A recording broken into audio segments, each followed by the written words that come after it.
I think other people may be joining, but welcome to this week's Just Sitting class. My name's Shundo.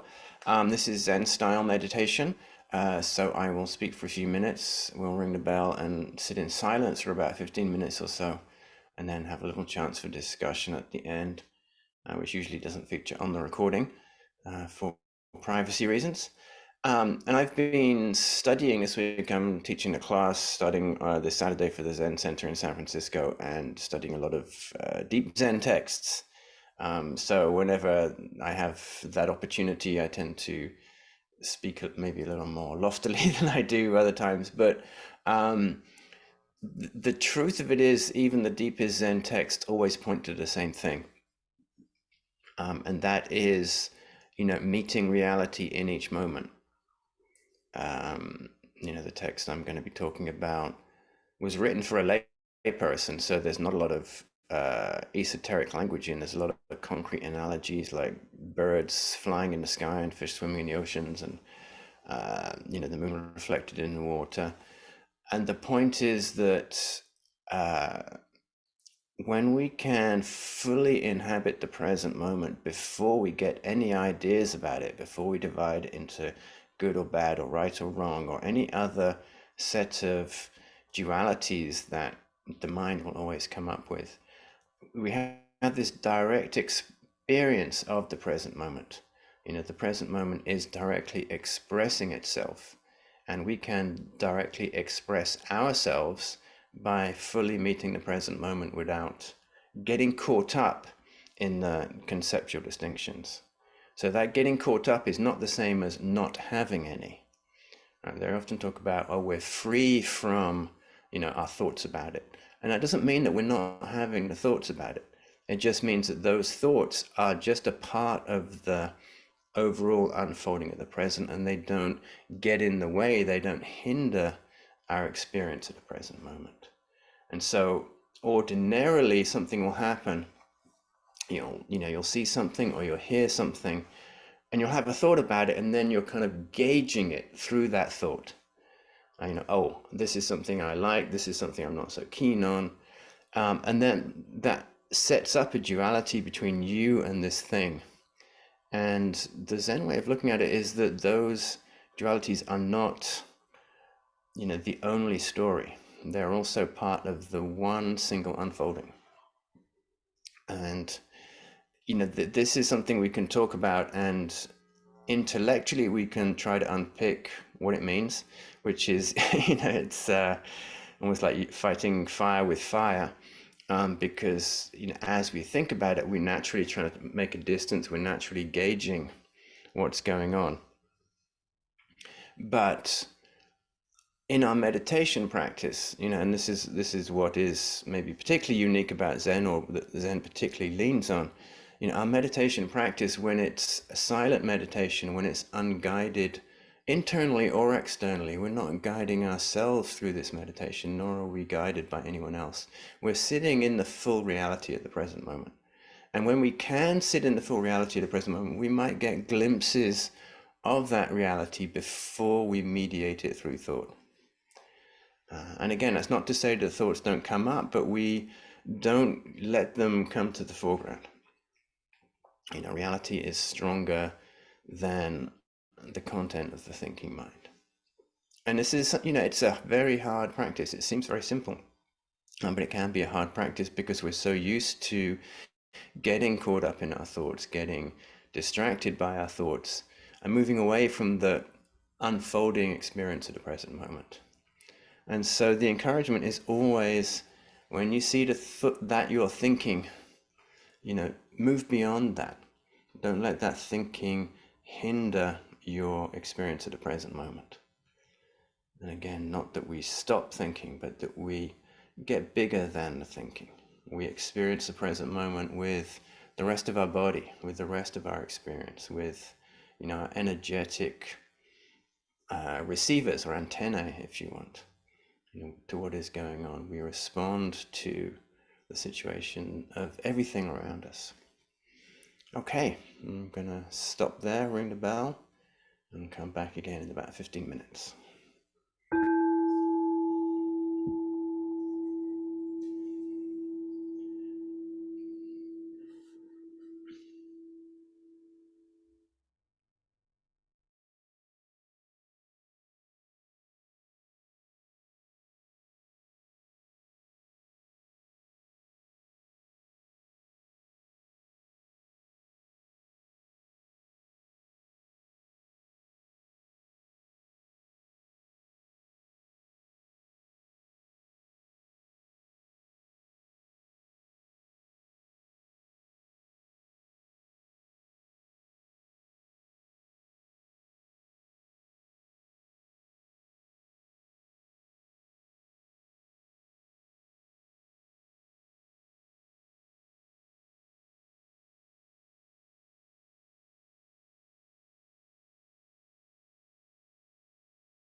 I was definitely glad of a screen break during that time, or like unfocusing my eyes a little bit. Although I have to say I do have a little a very superficial example of what I was talking about. So as I kind of settled into the meditation, I noticed that just here behind me, I have something sticking out of my drawer, which I use for kind of my meditation supplies. And then just behind that, there's a candle, and then my monk's bowls.